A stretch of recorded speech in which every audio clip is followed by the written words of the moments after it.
Deus. Saúde a todos com a paz do Senhor, amém? Vamos ficar de pé.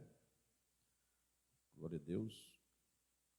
Abra a sua Bíblia no Salmo de número 121. Salmo 121. Nós estamos um pouco desfalcados hoje com os irmãos, porque uns casais estão no acampamento de casais, né, lá da sede, começa hoje e termina domingo, meio-dia. Alguns casais da igreja estão lá. Salmo 121. Quem achou diz amém. Diz assim: elevo os olhos para os montes, de onde me virá o socorro? O meu socorro vem do Senhor, que fez o céu e a terra. Ele não permitirá que os teus pés vacilem, não dormitará aquele que te guarda. É certo que não dormita nem dorme o guarda de Israel. O Senhor é quem te guarda. O Senhor é a tua sombra, à tua direita. De dia não te molestará o sol, nem de noite a lua. O Senhor te guardará de todo mal, guardará a tua alma. O Senhor guardará a tua saída e a tua entrada, desde agora e para sempre. Glória a Deus. Senhor, nós te agradecemos por esse momento em tua presença, pela oportunidade de estar na tua casa para glorificar o teu nome, para dizer que tu és bom, que tua misericórdia dura para sempre, que tu venhas se fazer presente no nosso meio, que tu venhas trabalhar em nosso coração através da tua palavra. Usa as tuas filhas que irão louvar, que irão entoar louvores a ti juntamente com a tua igreja. Se ainda vem alguém pelo caminho, que o Senhor traga segurança até a tua casa. Ajuda-nos, Senhor, a encontrar o caminho da verdadeira adoração, para atrair a tua face, o teu coração para nós. Estende as tuas mãos sobre nós, repreende todo mal. Toma o primeiro e último lugar desse culto, Senhor. Toma a centralidade em nossa vida, no nome de Jesus. Amém e graças a Deus. Vamos louvar ao Senhor.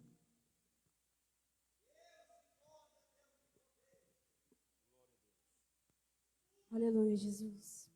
Saudamos a amada igreja com a paz do Senhor, amém? Glória. Senhor, nós estamos aqui, Senhor, para te louvar, Senhor Jesus. Para dizer que tu és, Senhor, maravilhoso e grandioso, Senhor Jesus. Para nos dar o nosso melhor para ti, ó Deus.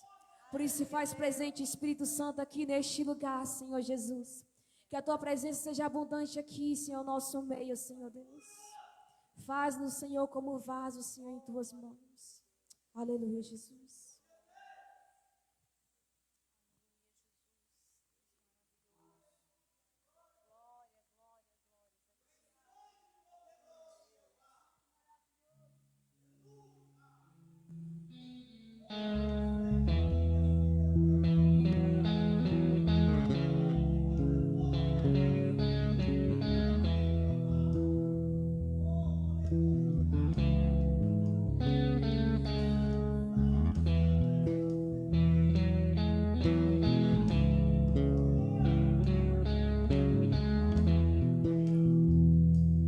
Em pedaços minha alma estava, mas por sua graça refeito sou.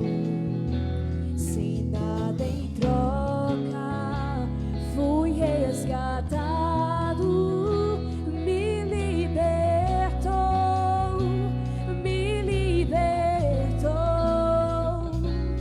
Sublime graça e doce o som que salva o pecador.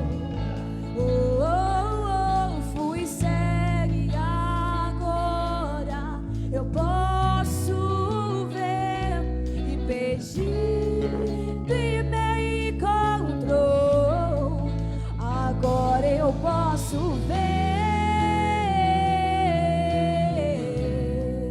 Eu posso ver seus olhos de amor, para que eu possa viver. E sua vida Ele entregou.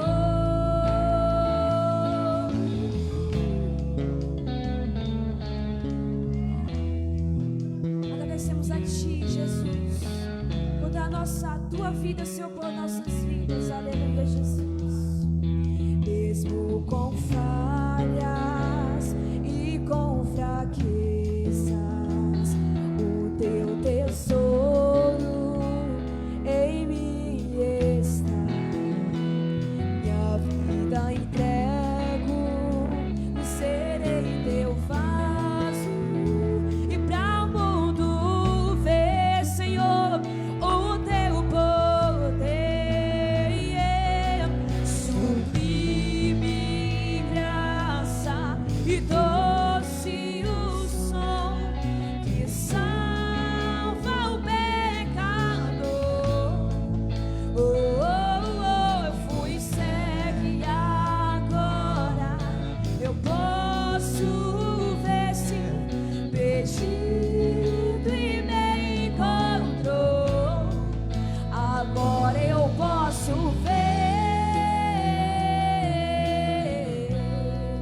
eu posso ver os Seus olhos de amor, para que eu possa viver.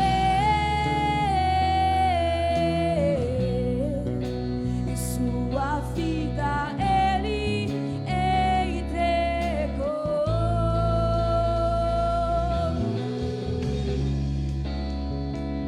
Sua vida Ele entregou, Jesus. E nós te agradecemos, meu Senhor, porque Tu tens dado o Teu grande amor, Senhor, por nós. Nós éramos pecadores imerecíveis, meu Senhor, mas com Teu grande amor, Senhor, se entregou naquela cruz. Aleluia, Jesus, aleluia.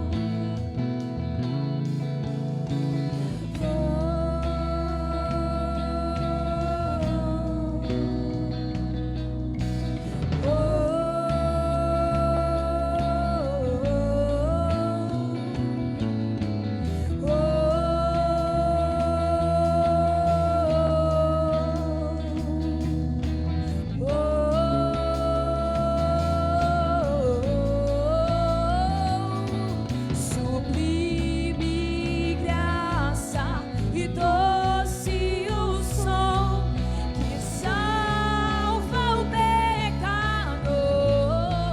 Oh, oh, oh, fui cego e agora eu posso ver, se perdido e me encontrou. Sublime graça e é doce o som que salva o pecador. Oh, oh, oh, eu fui cego e agora eu posso ver, e perdido e me encontrou. Agora eu posso ver, eu posso ver os Seus olhos de amor, para que eu possa viver. E sua vida Ele entregou. Agora eu posso ver, eu posso ver os Seus olhos de amor, para que eu possa viver. E sua vida Ele entregou. Agora eu posso ver, eu posso ver os Seus olhos de grande amor por mim, Senhor, para que eu possa viver. E sua vida Ele simplesmente se entregou.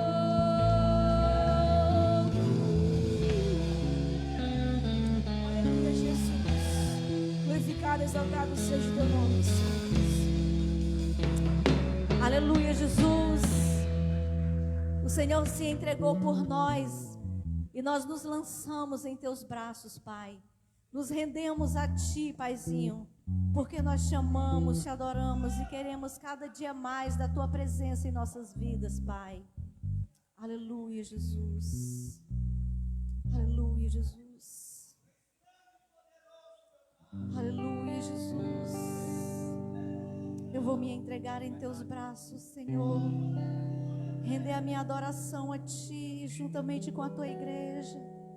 Buscar a tua face, a tua presença, Deus. Aleluia, Jesus. Em teus braços eu vou me entregar. Os meus medos eu deixo aos pés do altar. Todos os planos meus eu te entrego a ti. Toma o teu lugar, tu és bem-vindo aqui. Vem sobre nós, manda a tua chuva nesse lugar. Em tua presença vou me derramar e declarar que és santo, Deus. E o som do céu vamos ouvir. Toca o teu vento suave hoje aqui. Vou declarar o único nome que salva. Jesus,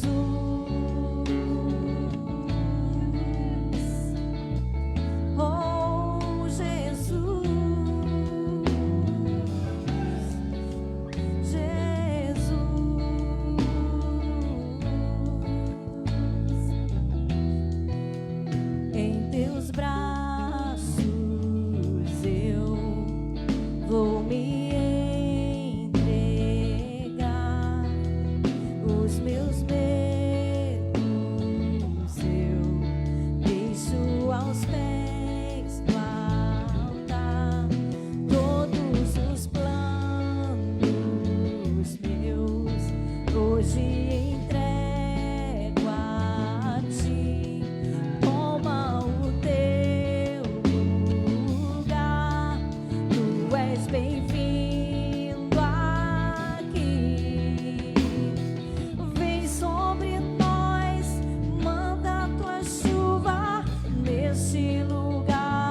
Eu hoje aqui vou declarar o único nome que salva,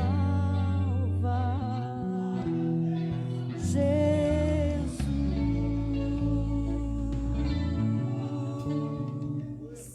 Aleluia, Jesus.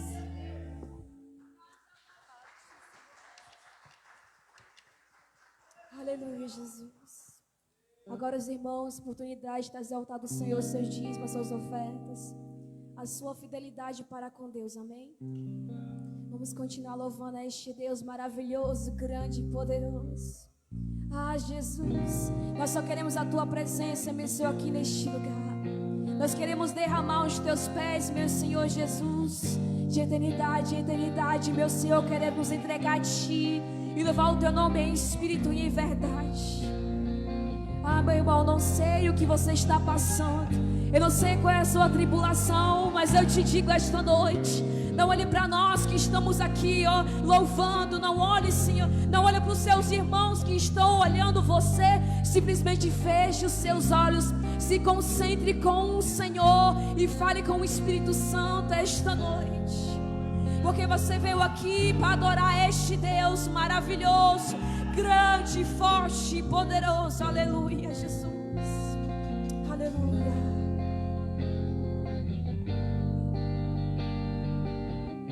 Um fogo queima em mim, clamo por mais de ti.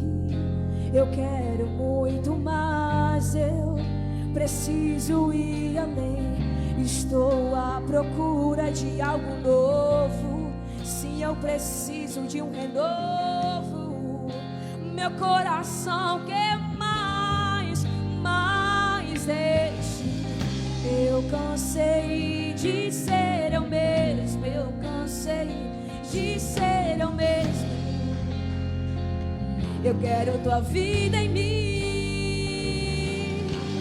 Eu, você, você e eu sou teu e você é meu. E eu quero ficar na tua presença.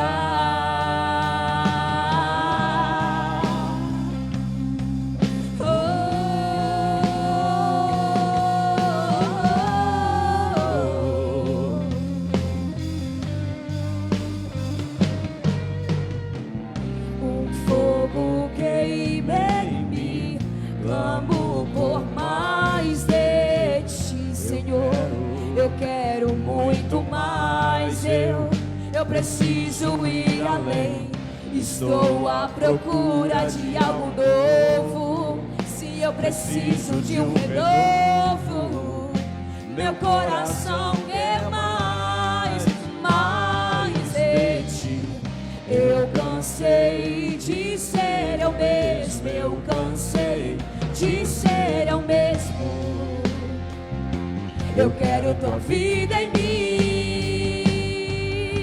E eu, você, você e eu sou teu, você é meu. E eu quero ficar na tua presença.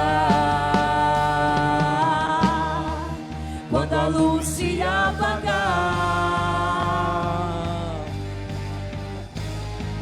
quando a música calar, somente com a presença, Deus. Quando o mover passar, eu só quero você. Só quero você. Oh, quando a luz se apagar e quando a música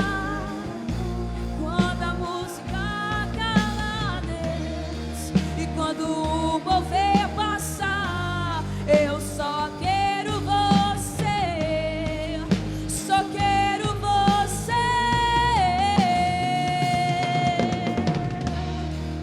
Quando a luz se apagar e quando a música aqui calar,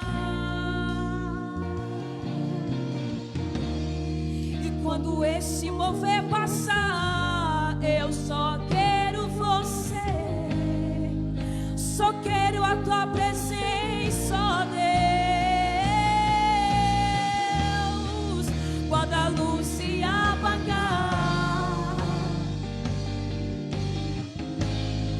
E quando a música calar, só quero estar, ó Deus.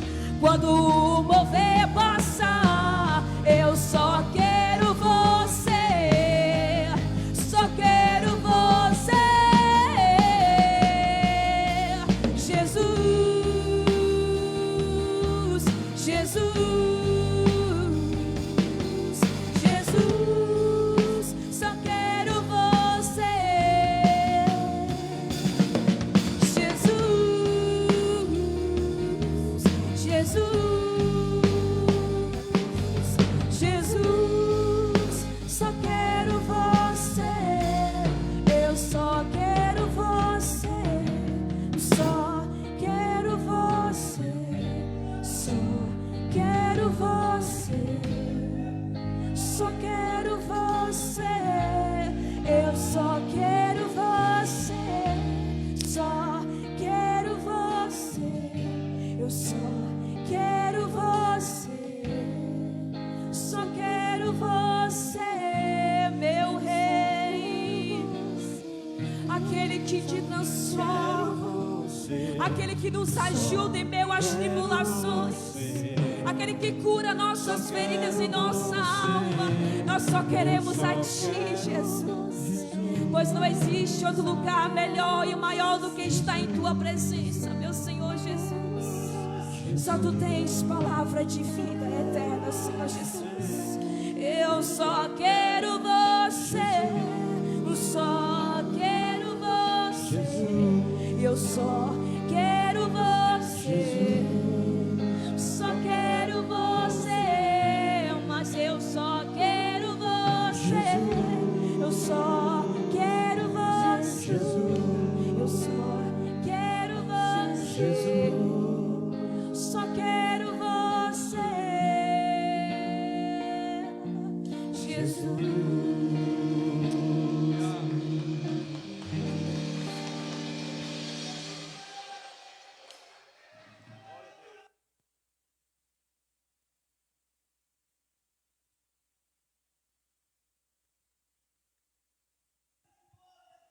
Saúde, amada igreja, com a paz do Senhor, amém? Vamos estar orando pelos dízimos, pelas ofertas e pelas crianças. Elas já podem entrar aqui para frente.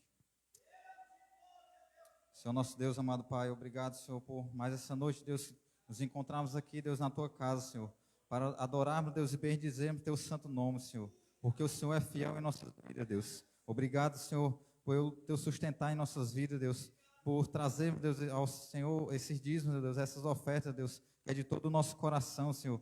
Recebe, Senhor, e que esse valor, Deus, seja retribuído, Deus, em mantimento, Senhor, para a Tua casa, Senhor, para a Tua obra, Senhor. Desde já também, Deus, apresenta essas crianças, Deus, que são os olhos, Deus, as meninas dos Teus olhos, Senhor. Abençoa, Deus, cada um que está aqui, Senhor. Abençoa essas tias, Deus, que são voluntárias, Deus, capacita elas, Deus, para passar, Deus, a Tua palavra para eles, Senhor, para que futuramente, Deus, eles não venham se desviar dos Teus caminhos, Senhor. É assim que eu te oro, Deus, te agradeço, Senhor. Em nome de Jesus, amém. Glória a Deus. Saúde a todos com a paz do Senhor, amém, irmãos? Mais uma vez. Quem está feliz com Jesus, dá uma glória a Deus. Maravilha. Glória a Deus. Como eu falei no início, nós estamos desfalcados de alguns irmãos hoje, porque está acontecendo o acampamento de casais da nossa sede, né, que é lá na Caponga, perto de Aquiraz, e tem uns casais aqui da igreja que estão lá. Começou hoje e encerra domingo, depois do almoço, os irmãos retornam. Abra aí a sua Bíblia em Romanos, carta de Paulo aos Romanos. Hoje é culto de ensino. Nós estamos estudando um pouco sobre a carta de Paulo aos irmãos em Roma. Nós já cobrimos o capítulo 1 e hoje nós iniciaremos o capítulo 2. Capítulo 2 de Romanos, você localize na sua Bíblia, é no Novo Testamento, passa os Evangelhos, passa o livro de Atos, você encontra Romanos. Quem tem aquela Bíblia com a referenciazinha, né? RM. RM é Romanos.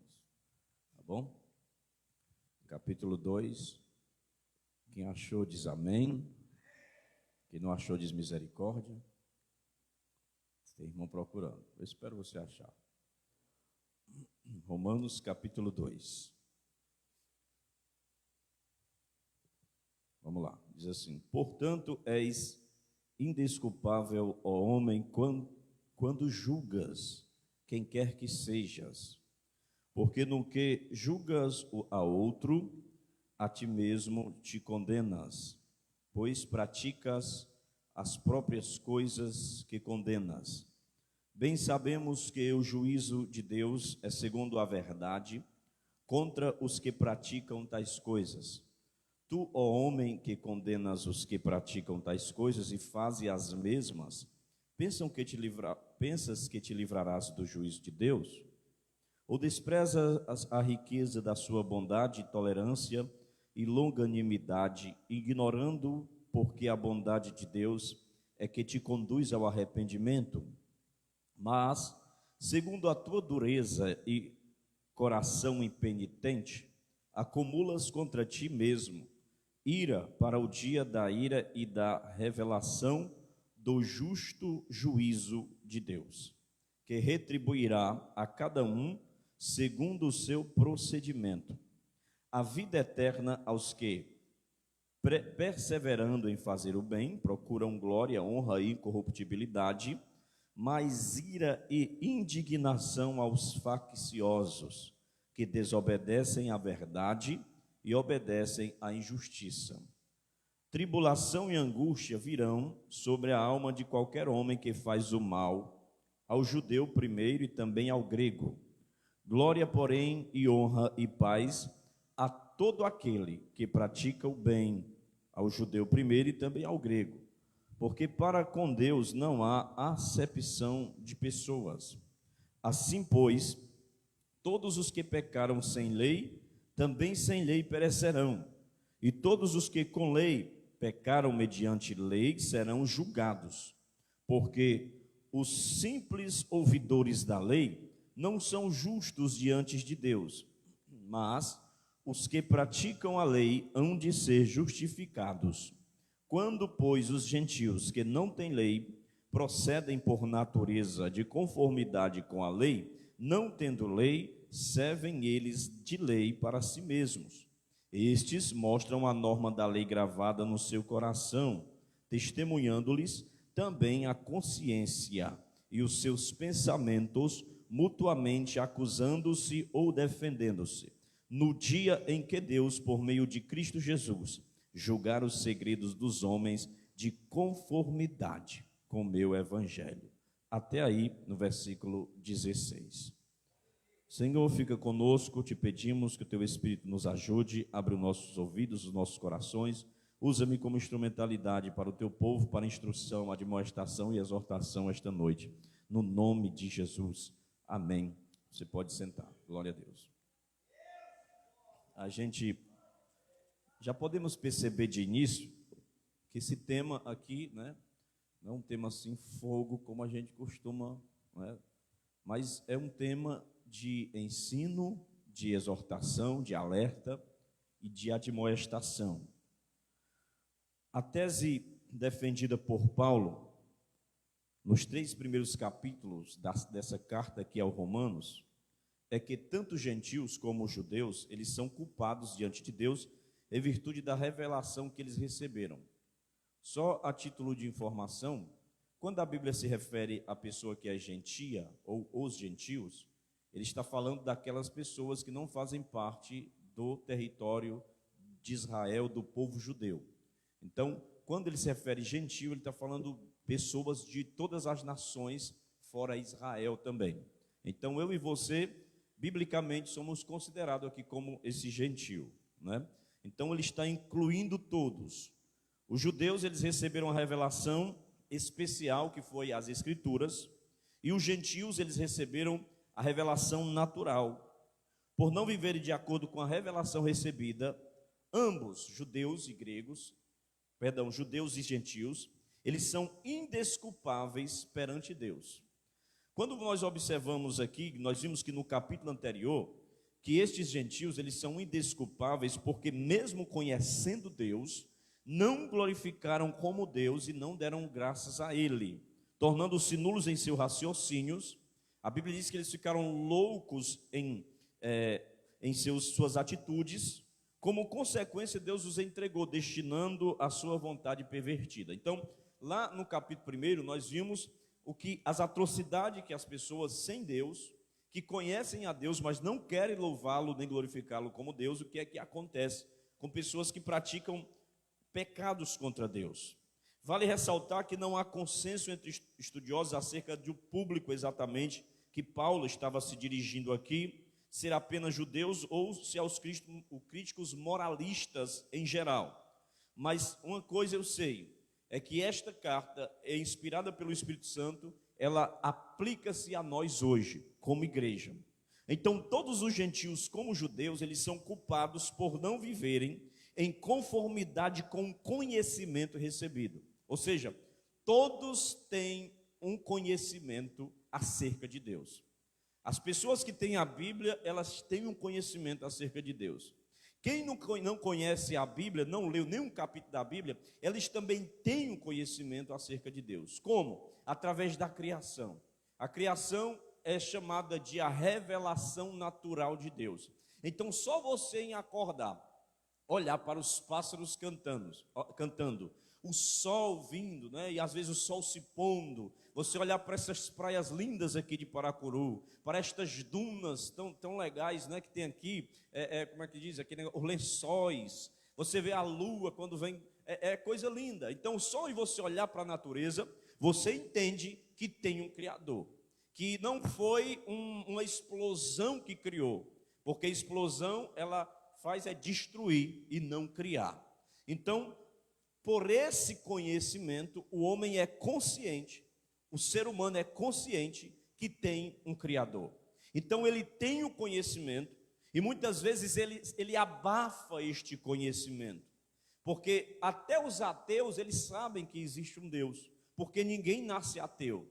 Às vezes ele se faz ateu ou agnóstico, sei lá, e por causa de revoltou-se com alguma coisa que ele achou que tinha que acontecer, não aconteceu, ele disse, não, eu não acredito em Deus. Mas ele tem esse conhecimento, só que esse conhecimento, ele abafa e não glorifica a Deus como Deus. Então, esse texto é exatamente explicando isso no capítulo 1. Então, todos eles receberam, todos nós temos esse conhecimento. Até um índio lá no meio do mato, ele tem um conhecimento de que alguém manda chuva, de que alguém faz o sol brilhar todos os dias para ele. Então, os dois grupos aqui, eles têm algum conhecimento de Deus primeiro, como Criador, no versículo 20. Também de juiz, ambos introduzem com o seu comportamento, o conhecimento que possui. Se você observar, no capítulo 2, ele vai falar de uma coisa. Ele vai dizer assim, ó, capítulo 2, versículo 1 diz assim, ó, que o homem, quando julgas o outro e tal, mas bem aqui no versículo de número 2, a Bíblia diz assim, ó, bem sabemos que o juízo de Deus, ele fala sobre o juízo de Deus. No versículo 3, lá no final, ele também fala do juízo de Deus. No versículo 5, no finalzinho do versículo 5, ele fala sobre o justo juízo de Deus. No versículo 12, diz que mediante a lei serão julgados. No versículo 16, a Bíblia diz, no dia em que Deus, por meio de Cristo Jesus, julgar o segredo dos homens. Então, esse texto está falando de algo. Ele está falando sobre o julgamento de Deus.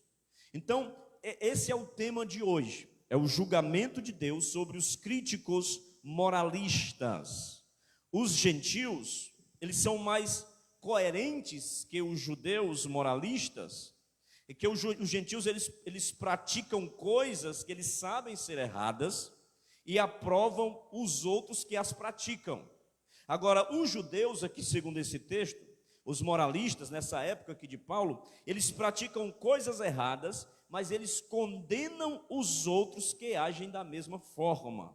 Então, assim, o segundo grupo é culpado do pecado da hipocrisia, porque eles condenam o erro na vida dos outros, e é o mesmo erro que eles praticam na vida deles.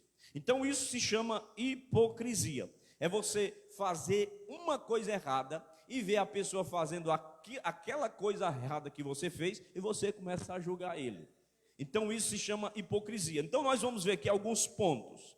A primeira coisa que eu quero ver aqui com vocês: o juízo de Deus aos críticos moralistas, ele é inevitável.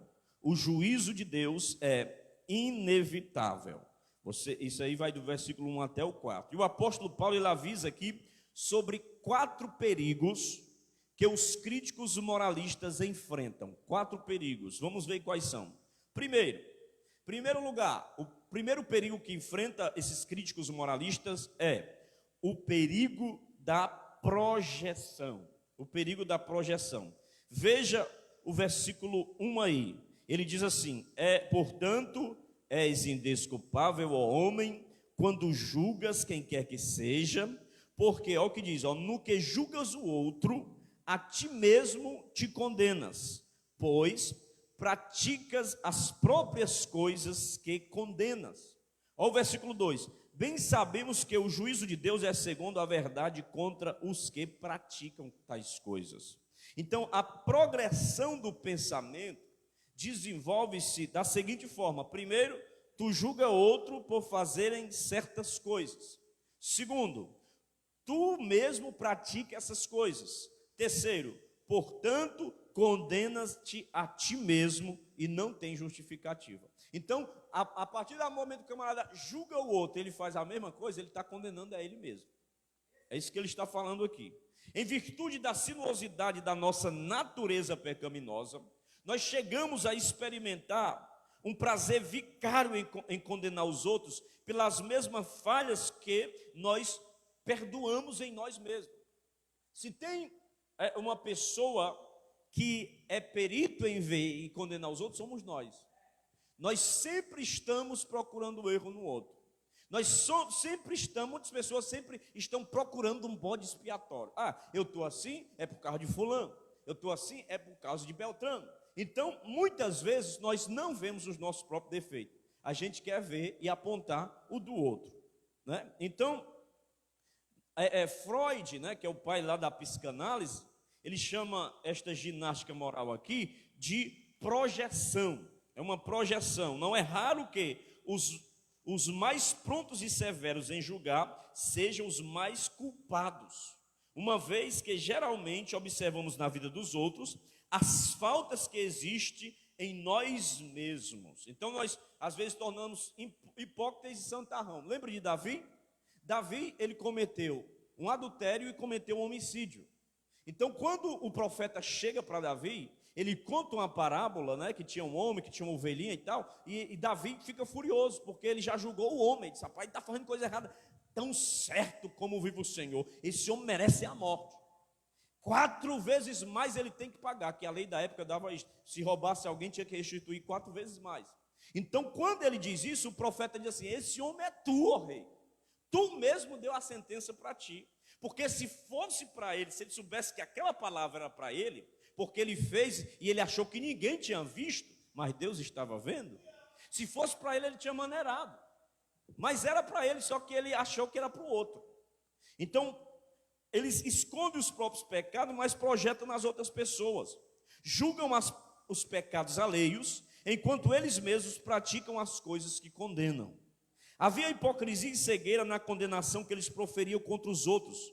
Hipocrisia porque julgam os outros pelos próprios atos de que eram culpados, e cegueiras porque não viam a sua própria condenação. Então, o perigo da projeção é projetar para o outro e não para ele mesmo. Segundo, o perigo da miopia espiritual. Eles enxergavam bem a culpa dos outros, mas não a sua própria. Que era mais, eles viam com lentes de aumento os pecados alheios, mas não as próprias transgressões. Paulo diz que agindo dessa forma, nós nos expomos ao juízo de Deus e acabamos ficando sem desculpas e sem saída. Então, o que é que ele está dizendo? Muitas vezes, nós estamos procurando erro nos outros e estamos se esquecendo de nós mesmos. A grosso modo, Deus está dizendo, cuide da sua vida e não da vida dos outros. Então, Paulo diz aqui que agindo dessa forma, nós vamos passar pelo julgamento de Deus. Paulo ele não está alegando aqui que nós devemos perder completamente o senso crítico e deixar de reprovar o que está errado em nós e nos outros. O propósito do apóstolo Paulo é reprovar, observe bem, é reprovar a atitude dos que se arvoram em juízo dos outros, em vez de condenar a si mesmo, já que são culpados de cometer os mesmos atos que o condenam. Então, muitas vezes, não é que Paulo está dizendo assim, você nunca vai ver um defeito nos outros e apontar eles. Não. Jesus, ele diz assim, ó, não julgueis para que não sejais julgados, porque com a mesma medida que julgares, vocês também serão medidos.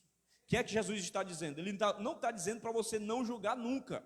Ele está dizendo que eu vou ter a autoridade de julgar alguém se a minha vida estiver ilibada, se eu estiver no caminho certo, se eu não tiver nada com que me aponte, aí sim, aí eu posso dizer, ei, tu está errado, isso é pecado. É isso que ele está dizendo, porque ele diz, se você julgar, você vai ser julgado com a mesma justiça que você vai julgar. Então, o problema aqui é que Paulo diz que eles estavam julgando os outros, mas eles faziam e praticavam as mesmas coisas. Amém, irmãos? Está dando para entender? Agora veja, Paulo diz que o juízo de Deus é seguido por uma coisa. Olha o versículo 2 aí, ó. Bem sabemos que o juízo de Deus é segundo o quê? A verdade. Irmãos, lá com Deus não vigora nenhum critério além da verdade. Deixa eu dizer uma coisa para você. A verdade, ela é verdade, será verdade, permanecerá verdade, mesmo que todos digam que seja mentira. A mentira é mentira, será mentira e vai permanecer mentira, mesmo que todos digam que ela seja verdade. Então, com Deus só vigora a verdade. A intenção de Paulo é destruir todas as soberbas, a arrogância dos hipócritas, para que eles jamais pensem que porque o mundo os louva ou eles mesmos se absolvem, estarão livres de outro exame no julgamento divino. O julgamento de Deus é segundo a verdade. Paulo diz, acho que é em Corinto, ele diz que nada podemos contra a verdade, a não ser a favor dela. Ninguém pode contra uma pessoa que ele está com verdade, irmão. Porque a mentira, ela só prevalece enquanto não chega à verdade. E aonde a verdade está, a mentira não fica de pé. Terceiro, o perigo da falsa segurança. Veja o versículo 3. Ele diz assim, ó, estamos lendo o texto. Tu, ó homem, que condenas os que praticam tais coisas e fazes as mesmas. Aí ele faz uma pergunta: pensas que te livrarás do juízo de Deus? Ou seja, esses críticos moralistas não apenas julgam as pessoas, eles praticam os atos errados e se julgam inocentes, mas também têm uma falsa segurança com respeito ao juízo divino. Pensam estar blindados por uma imunidade especial e acreditam no mito da impunidade. Dormem no berço esplêndido da falsa esperança. Eles acham, eu estou apontando o erro ali e eu estou aqui tranquilo. Falsa segurança, vai passar pelo mesmo crivo. Quarto, o perigo da falsa interpretação teológica. Veja o versículo 4. Ou desprezas a riqueza da sua bondade e tolerância. Isso ele está falando da bondade de Deus, tolerância de Deus e longanimidade de Deus. Aí ele diz, ignorando que a bondade de Deus é que te conduz ao arrependimento. Os críticos aqui, tanto judeus como gentios, eles olham para a bondade de Deus como uma licença para pecar, e não como um chamado ao arrependimento, e interpretam mal a bondade de Deus. Tem pessoas que dizem assim, Deus é bom demais, Deus é amor. Isso aí é o negócio, Deus não vai mandar ninguém para o inferno, Deus não vai castigar ninguém, Deus não vai, eles usam a bondade de Deus com licença para fazer coisa errada. Pelo contrário, a Bíblia está dizendo que a bondade de Deus é uma chance de eu me arrepender. A longanimidade de Deus, que é aquilo que você é longânimo. Sabe o que é a pessoa longânimo? É aquela pessoa que tem muita paciência. Que a pessoa enche o saco dela e ela tem paciência. Ela tarda-se em ficar irada, em ficar com raiva. Isso é a pessoa longânima, é ter paciência com os outros. Tem gente que não tem isso, né? Não tem paciência, já está logo para pavio curto, já queima logo tudo, esculhamba logo, chuta o pau da barraca. Mas ele está dizendo que essa longanimidade de Deus é uma misericórdia de Deus para quê? Para que nesse tempo da graça, nesse tempo oportuno, eu me arrependa. E não que eu tenha licença para cair na gandaia, não. Ele está dizendo que quando eu tiver essa oportunidade, eu tenho que manter um arrependimento diante de Deus. O alvo divino em demonstrar bondade não é produzir soberba espiritual, mas é produzir arrependimento. Então, a teologia errada, ou seja, o ensino errado, ele produz um comportamento errado. Tem muitas pessoas que estão fazendo coisas erradas porque aprenderam de forma errada. Então, há pessoas que têm mestres que estão diante deles, que eles acham que estão ensinando a coisa certa, mas é errado. O próprio Jesus, ele disse assim, cuidado com o fermento dos fariseus e dos saduceus. Essa expressão fermento ali era um ensino deles, era a doutrina deles. Ele disse assim, porque eles são cegos e guias de cego. E um cego guiando outro cego, vão cair tudo no mesmo buraco. Então, preste bem atenção. Como é que nós estamos aprendendo a palavra? Como é que nós estamos aplicando esta palavra? A quem nós estamos ouvindo?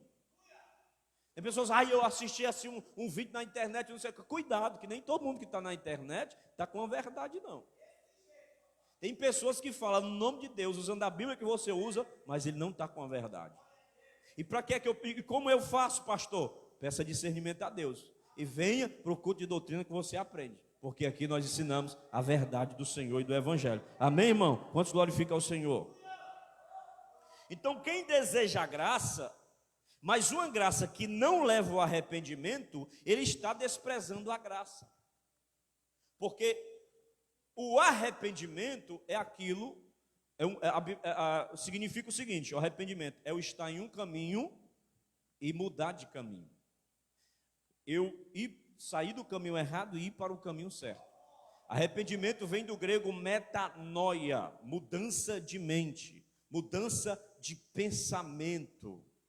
E a Bíblia diz que o arrependido, ele nasce de novo.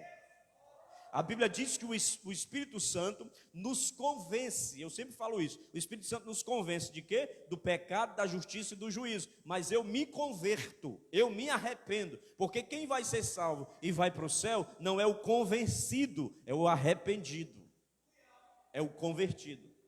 Tem muita gente que se convenceu, mas não se arrependeu. Glória a Deus. Então, primeira coisa que nós vemos aí é o juízo de Deus aos críticos moralistas, ele é inevitável. Segundo, o juízo de Deus aos críticos moralistas é justo. Diga assim comigo, repita comigo, para você aprender. Primeiro, o juízo de Deus aos críticos moralistas é inevitável.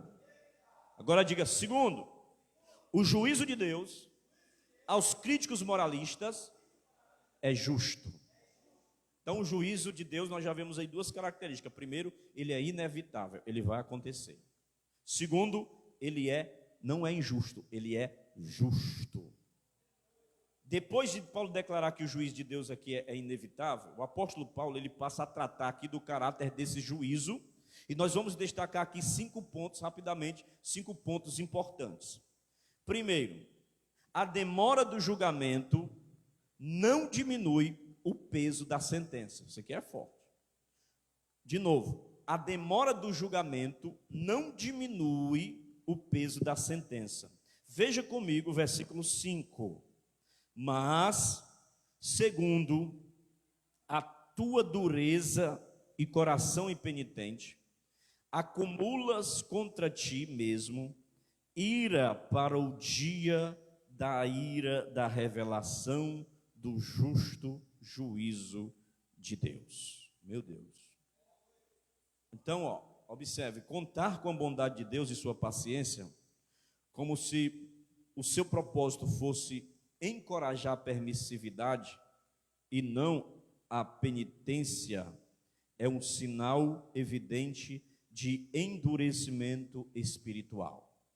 Você já observou o menino que ele está fazendo uma malinação ali? Aí ele sabe que é errado. Aí o pai já tinha dito a ele para ele não fazer. Aí ele faz o negócio errado e olha para o pai. E o pai está vendo o que ele está fazendo. Aí diz assim, ele não disse nada. Então eu vou continuar fazendo. Aí de repente, se for um pai, né? Se não for, tem muito pai hoje que o menino faz, joga pedra na cabeça dele, derruba a casa e ele não faz nada, né? Mas se for um pai que aplica a disciplina, ele vai chegar de repente e vai aplicar a disciplina e um castigo nele. Porque ele fazendo, o pai demonstra ali uma bondade para ele, ele acha que está aprovando. Então, a demora do julgamento não vai diminuir o peso da sentença. Tem muitas pessoas que acham, eu fiz aqui e Deus não fez nada contra mim. Não veio nada, não veio castigo nenhum, então eu vou continuar fazendo. Tem muitas pessoas que pensam assim, irmão.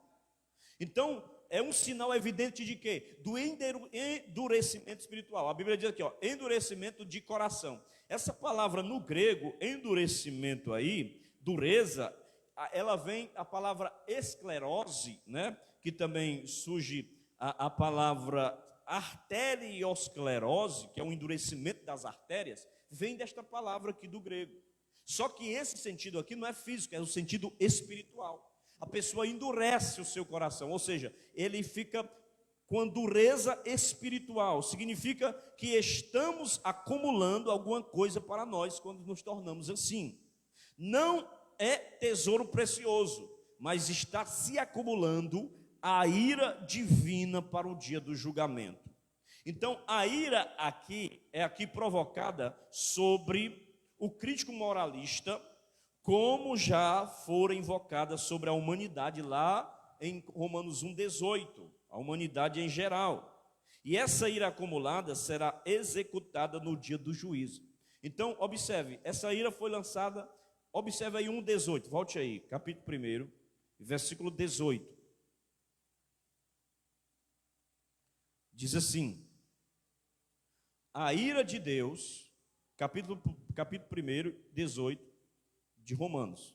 A ira de Deus se revela do céu contra toda a impiedade e perversão dos homens que detêm a verdade pela injustiça. Aí diz assim, porquanto o que de Deus se pode conhecer é manifesto entre eles, porque Deus lhes manifestou. Porque os atributos invisíveis de Deus, assim o seu eterno poder, como também a sua própria divindade, claramente se reconhecem desde o princípio do mundo, sendo percebidos por meio das coisas que foram criadas. Aquilo que eu disse, por meio das coisas que foram criadas, o sol, a lua, a natureza, você já sabe que tem alguém que criou, que foi Deus. Tais homens são, por isso, indesculpáveis. O que é que ele está dizendo isso aí? Pessoa indesculpável é que não tem desculpa.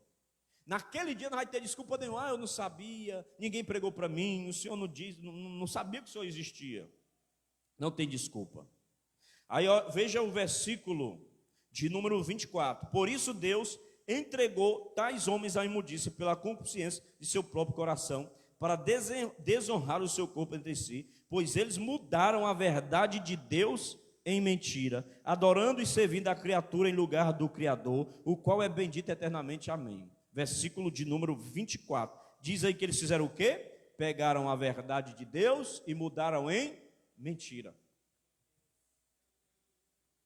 A verdade de Deus está sendo transformada em mentira, é só o que você vê hoje. E trocaram a glória de Deus pela criatura, e não deram glória ao Criador.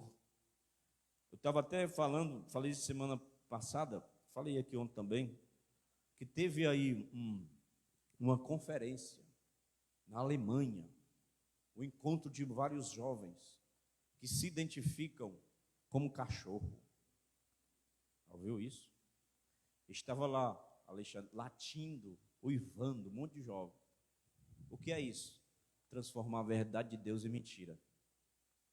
Alguém colocando na cabeça deles que eles são cachorro, doutrinando que são animais. Tem uns que andam até de 4 pés. Se você der um Google, não dê agora, veja depois, você vai ver a mulher dragão. Quem é a mulher dragão? É um homem que se identificou como um dragão e ele gastou milhares de dólares para se transformar num dragão. Um monte dessas aberrações. E isto é o quê? É o diabo desconfigurando o ser humano. Porque eles estão entregues aos seus próprios prazeres. E mudando a verdade de Deus em mentira.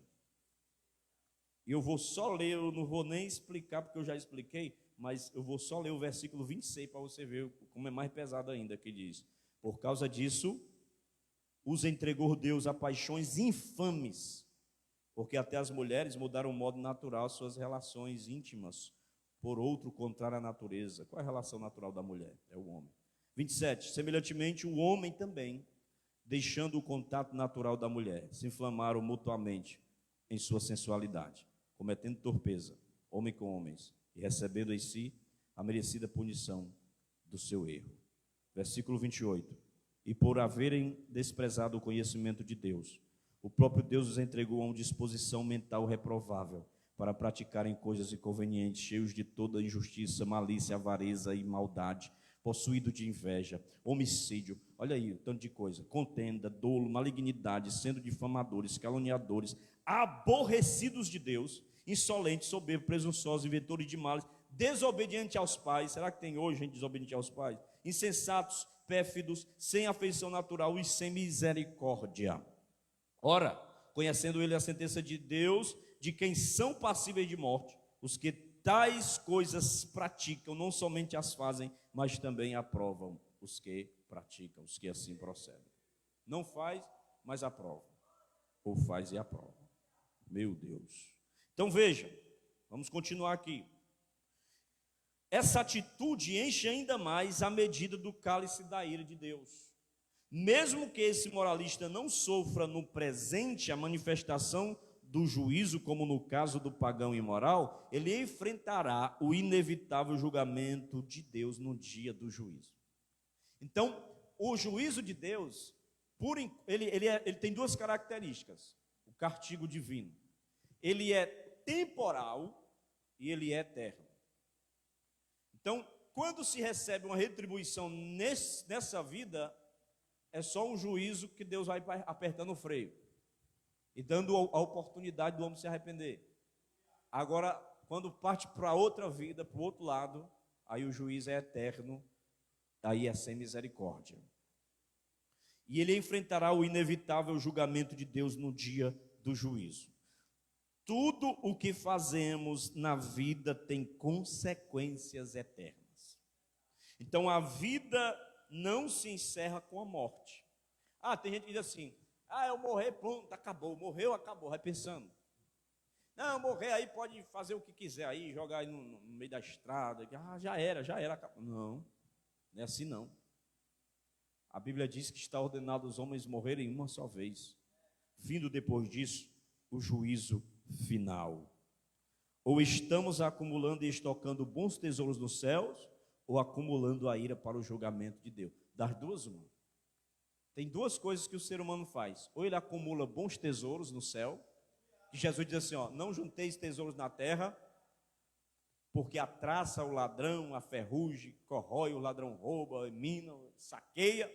Ele está falando contra a cobiça do coração dos homens, mas ele diz: mas juntai tesouros nos céus, porque lá a traça não chega, nem a ferrugem corrói, e nem os ladrões podem roubar. Então muitas pessoas estão preocupadas em acumular tesouros só na terra, mas não está acumulando tesouro no céu. E o outro tipo de pessoa, o primeiro é que acumula o tesouro no céu, o segundo é o que acumula a ira de Deus, a ira divina. Quem somos nós nessa história toda? Segundo, o juízo de Deus, o juízo de Deus, ele é individual intransferível e absolutamente justo. Olha o versículo 6.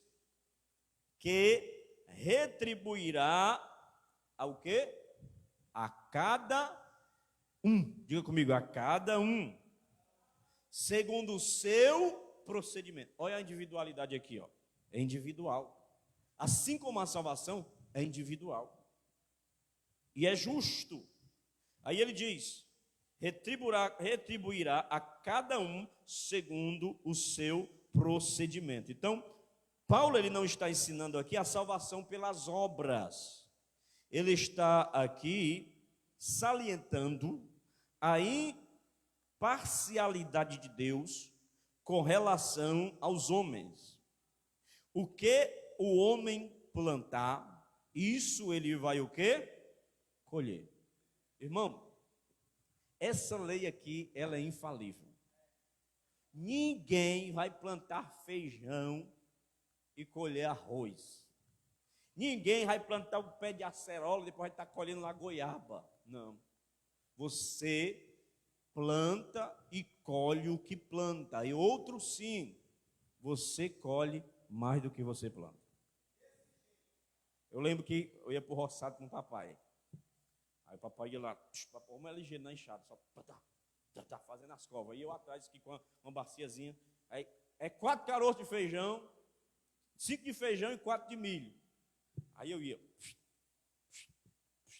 Aí quando eu olhava, ele já estava na 3ª fileira já. E eu queria acompanhar ele, o sol quente medonho. Eu doido para terminar logo, para ir para casa, muricido do sol. E eu nem contava mais, era só pá. Aí terminava, estou aqui, tá ligeiro. Aí eu vou olhar quantos tem. Aí desentupi a cova. Tinha bem 50 feijão lá dentro. Tome. E às vezes quando eu vá desentupir, tiro tudinho. Ah, meu Deus, aí o trabalho era maior ainda. E quando nascia, que tinha uma cova que eu tinha botado muito, aí era a torceira zona. Então quando você planta 5 carocinhos, aí vem muitas vagens de feijões. 4 carocinhos de milho, só uma espiga cheia de milho. Por quê? Porque sempre você colhe mais do que você planta. Então não adianta nem você, negócio de amaldiçoar ninguém, não sei o quê. Não, você só lança a semeadura para ele. Deus lhe pague segundo o que você fez. Porque não tem como fugir. Vai colher, querendo ou não. Observe que e essa retribuição se fundamenta em quê? Na justiça de Deus. Porque Deus, ele é amor, sim, ele ama, ele tem misericórdia, ele é bom para nós. Deus é bom ou não é? Deus nos ama, irmão.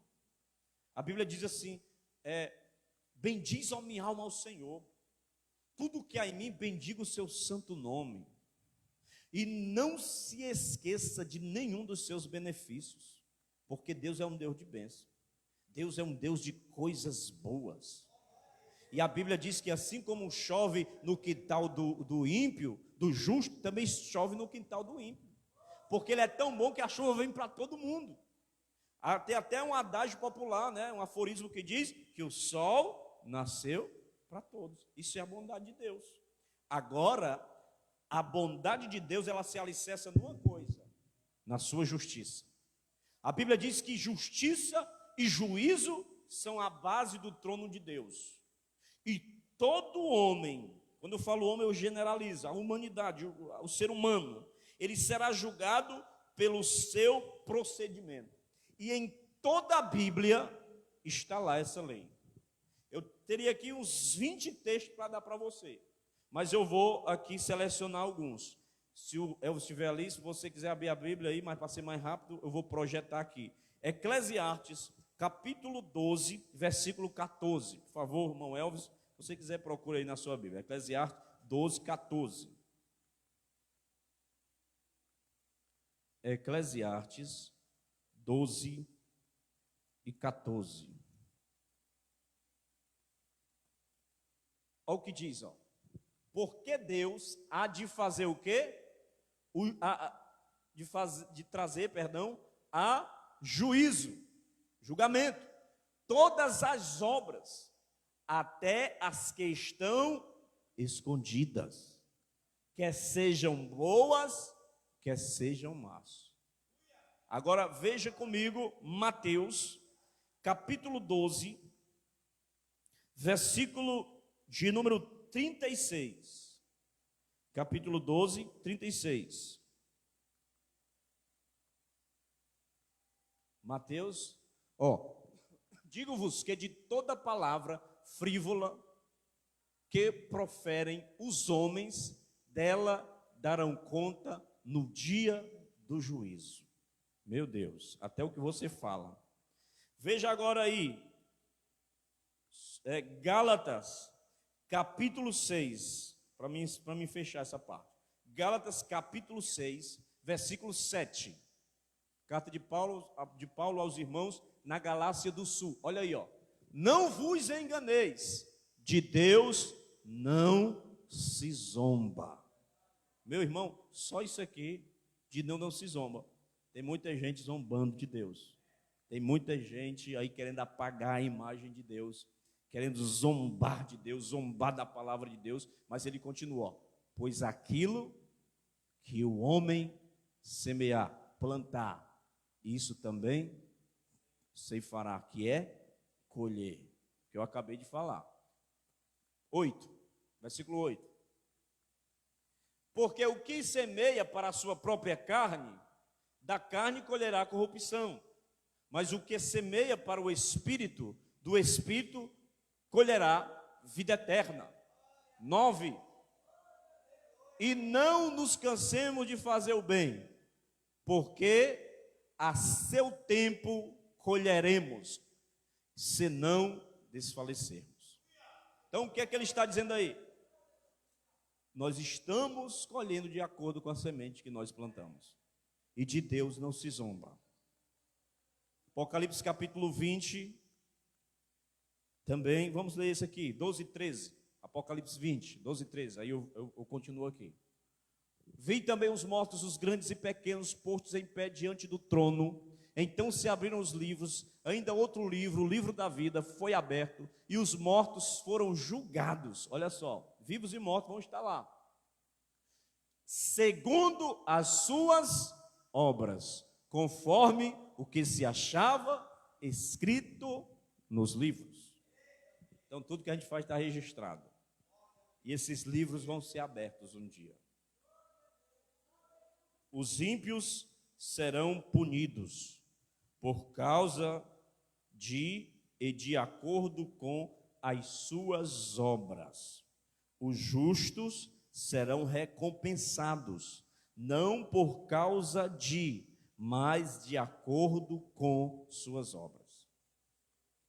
Terceiro, o julgamento divino, haverá penalidades e recompensas eternas. Vamos para o versículo 7 aí. Quem está acompanhando com a Bíblia, dá um glória a Deus. Olha o versículo 7, ó. A vida eterna aos que, perseverando em fazer o bem, procuram glória, honra e corruptibilidade, mas ira e indignação aos facciosos que desobedecem à verdade e obedecem à injustiça. Então veja aí, ó. Paulo ele traça aí uma antítese, né, um contraste entre a perseverança na prática do bem e a desobediência à verdade, conjugada com a obediência à injustiça. Então, no dia do julgamento, no dia do juízo, haverá bem-aventurança eterna e condenação eterna, alegria indizível e choro e ranger de dentes. Nas palavras de Jesus em Mateus 24, 46. Pode colocar isso aí na tela? Mateus 25, Mateus 25, 46. Veja bem aqui, ó. Mateus 25, 46. Ó. Irão estes para o castigo eterno. Quem vai? Os ímpios. Mas, porém, os justos para a vida eterna. Então só há dois destinos, só há dois tipos de pessoa: o justo ou o ímpio. Você não pode ser os dois. Ou nós somos ímpios, ímpios ou nós somos justos. Ou nós somos céu ou nós somos inferno. Ou nós somos de Deus ou nós somos do diabo. Não tem meio termo. Então ele está dizendo que há dois caminhos, há dois destinos e há dois tipos de pessoas. Então ele está dizendo, os ímpios, fogo eterno, mas os justos, vida eterna. Glória a Deus. Quem é do céu, glorifica ao Senhor. Então, o que é a causa disso tudo? Pecado. O pecado é a causa da morte. O pecado voluntário, propositado à desobediência à lei, à inconformidade com a luz, isso é o que ocasiona a morte, morte física e morte espiritual. Agora deixa eu dizer uma coisa para você. Está difícil se pregar isso hoje, meu irmão. Coach, assim, o evangelho que estão pregando hoje aí, moderno, não vai pregar isso aqui para você, não. Porque muitos estão preocupados com a sua vida eterna, não. Muitos estão preocupados aí com outros interesses. Mas Deus está preocupado com a sua alma. Então, ele está dizendo que esse juízo aqui, ele haverá penalidades e recompensas eternas. 4, a salvação é pela fé. Diga comigo, a salvação é pela fé. Mas o julgamento é pelas obras. Veja o versículo 9. Veja o versículo 9. De Romanos, tá? Romanos 2. Tribulação e angústia virão sobre a alma de qualquer homem que faz o mal, pratica o mal. Ao judeu, primeiro também ao grego. Glória, porém, e honra e paz a todo aquele que pratica o bem. Olha isso aqui. Aí ele diz aqui, ao judeu primeiro e também ao grego. Ele está incluindo aqui todo tipo de povo, o gentio e o judeu. Ele está dizendo que vem tribulação, vem angústia para quem pratica o mal. Mas, para quem faz o bem, que pratica o bem, ele diz que tem glória. Ele diz que tem honra. E ele diz que tem paz a todo aquele que pratica o bem. Você não queria nem saber como é que vai ser julgado esses camaradas aí dos Hamas, irmão. Porque uma coisa é a pessoa pecar. Outra coisa é a pessoa ser cruel. Então a crueldade Deus não tolera. E o pecado voluntário, que a pessoa resolve pecar e se entregar ao seu bel prazer, Deus também não tolera. Agora veja que a salvação é pela fé, mas vai ter um julgamento que vai ser pelas obras. Deus, ele não tem dois pesos, Deus não tem duas medidas em seu julgamento. Todos serão julgados sobre os mesmos critérios, receberão recompensas ou penalidades de acordo com as suas obras.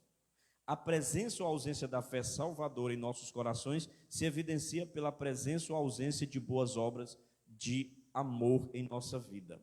A fé autêntica e salvadora, invariavelmente, elas vai redundar em boas obras. A fé que não se expressa em boas obras seria uma simulação e uma paródia da fé. De fato, não seria fé. Então a Bíblia diz que a salvação, ela vem pela fé. Vem pela fé, não das obras para que ninguém se glorie, mas o Senhor deu as boas obras para que nós andássemos nela. Então nós não fazemos as boas obras para ser salvos, mas nós fazemos as boas obras porque somos salvos. Ninguém vai dizer assim, eu sou salvo. Por que você é salvo? Não, é porque eu dou uma esmola, eu ajudo. Passa assim, vejo uma pessoa, eu dou dinheiro e tal. Mas a fé não foi suficiente para confessar o nome de Jesus como Salvador. Então ninguém é salvo pelas obras, salvo só pela fé. Então quem é salvo pela fé, ele autentica a sua fé com as boas obras.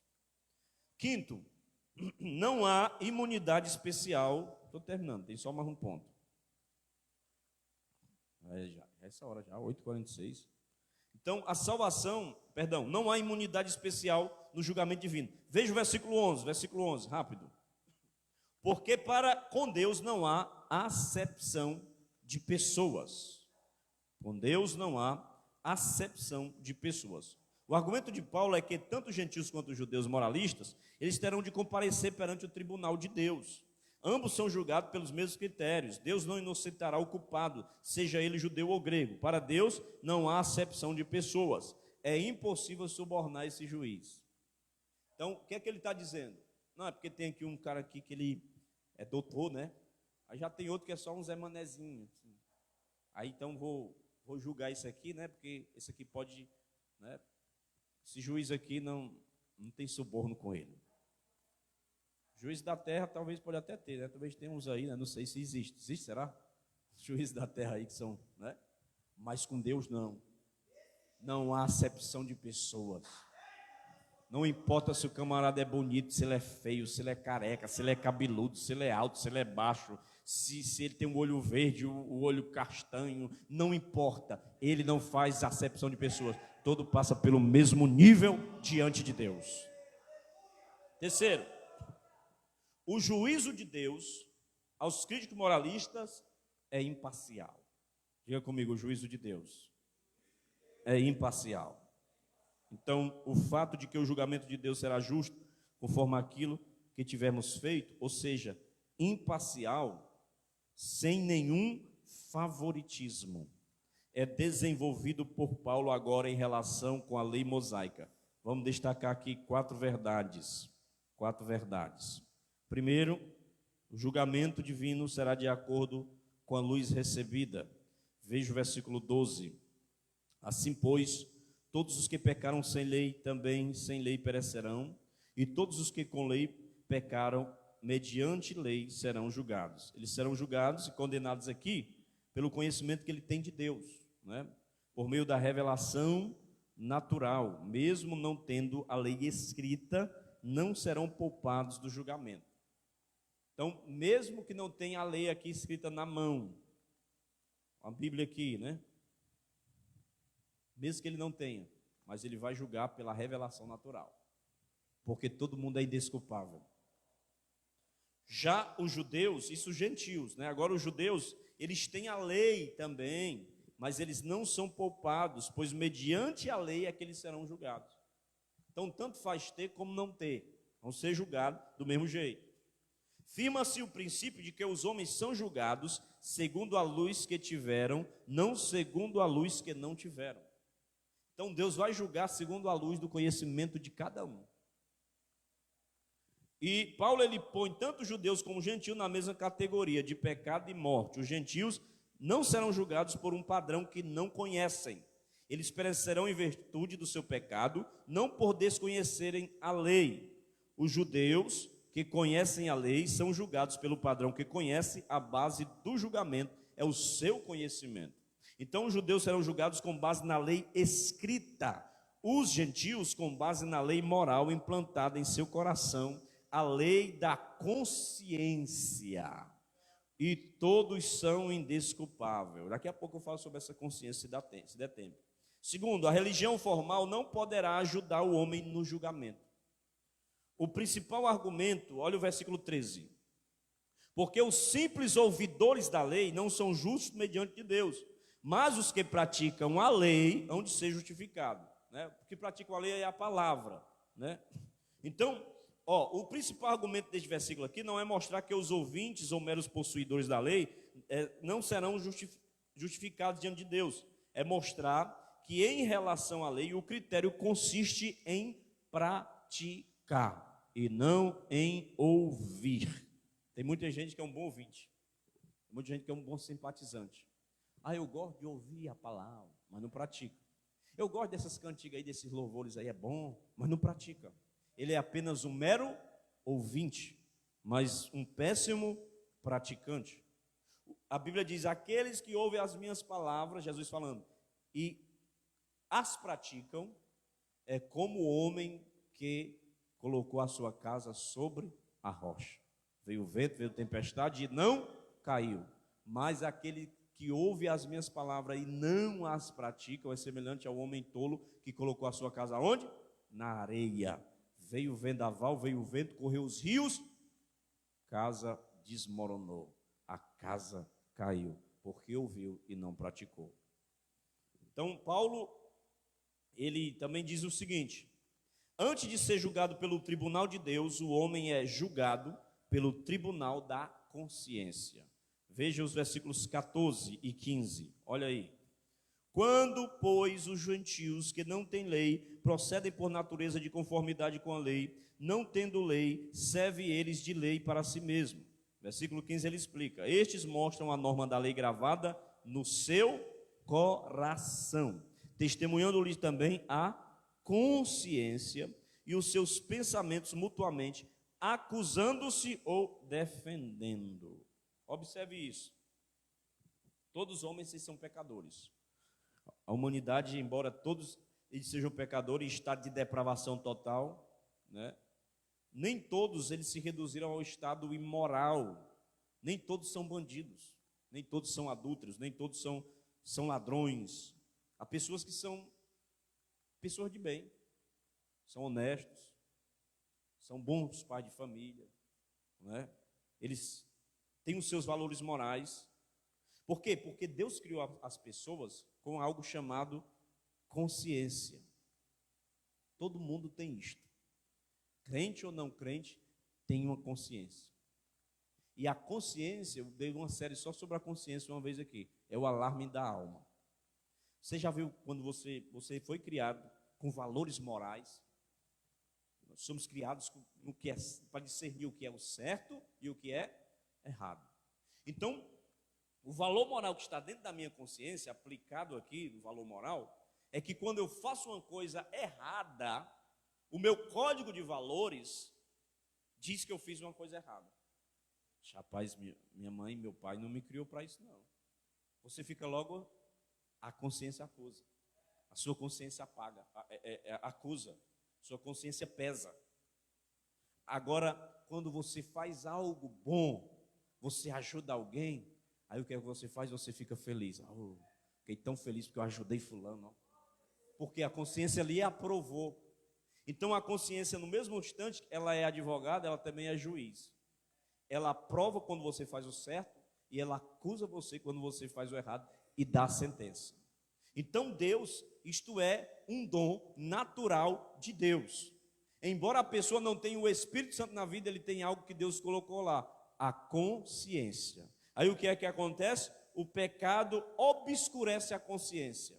É por isso que Paulo diz que muitos estão com a mente cauterizada. O que é isso? Você tem a mão bem fininha, aí você começa a trabalhar, fazendo massa, ou capinando, ou até mesmo varrendo, a mão fina, aí vai criar calo, né?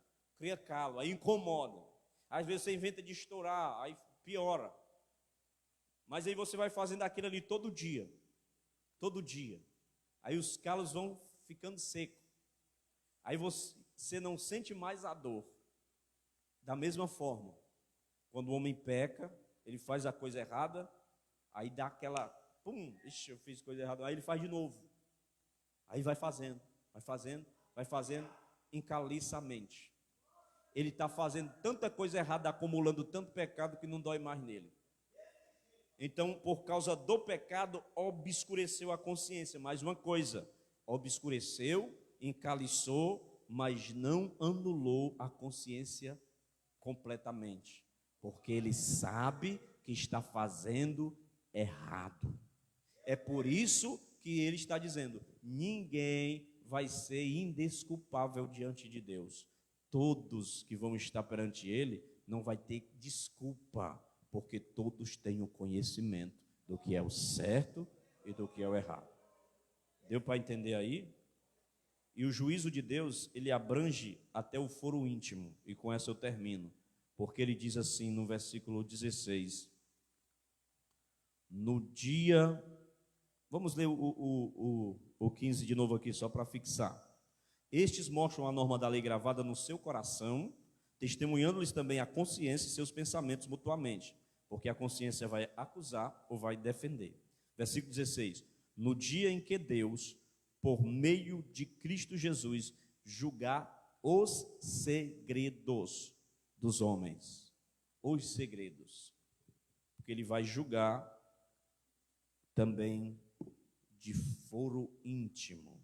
O apóstolo diz que aqui o 10º mandamento da lei, que lhe deu consciência da sua desesperadora condição de pecador, lá em Romanos 7. Isso porque os 9 primeiros mandamentos da lei são mandamentos objetivos, mas o 10º mandamento é não cobiçarás. Cobiçarás é um mandamento subjetivo, ou seja, de foro íntimo.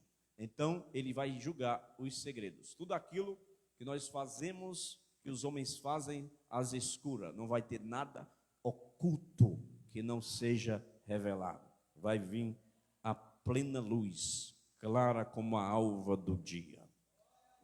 E Paulo, ele encerra dizendo que ele vai julgar o segredo dos homens. Deus, ele já marcou o dia do julgamento. Deus, ele já nomeou o juiz do julgamento, porque ele diz que é por meio de Jesus Cristo. Depois, Deus também já definiu a abrangência do julgamento, porque Deus não apenas julga os homens de acordo com a verdade, segundo o seu procedimento, como também julga os segredos dos homens. Deus já estabeleceu a referência do julgamento. No dia do juízo de Deus, por meio de Jesus Cristo, julgará o segredo dos homens segundo o meu evangelho. Ou seja, esse evangelho traz boas novas aos que se arrependem e creem, mas também traz juízo e condenação aos rebeldes. Ele está dizendo que é segundo o evangelho, é segundo a palavra. Fica de pé aí. Então veja e reflita comigo. A mesma palavra que pode salvar alguém, pode condenar também. Depende da resposta que você vai dar a ele. A Bíblia diz que aquele que crê no Senhor Jesus tem a vida eterna, salvação. Mas, porém, quem não crê será condenado. Então, o mesmo evangelho que salva é o mesmo evangelho que condena. Então, ele está dizendo, de acordo com o meu evangelho. Isso o que vai definir a resposta que eu dou ao que eu escuto, ao evangelho que eu escuto, e é onde a fé entra em ação. E eu aceito a Cristo, eu confesso a Cristo, e eu estou livre de tudo isso aqui, de todo esse julgamento aqui. Porque ao invés dele dizer para o fogo eterno, ele vai dizer, vinde bendito de meu Pai, possuí por herança aquilo que está preparado para vós desde a fundação do mundo. Amém? Quantos recebem essa palavra? Aplauda Jesus aí.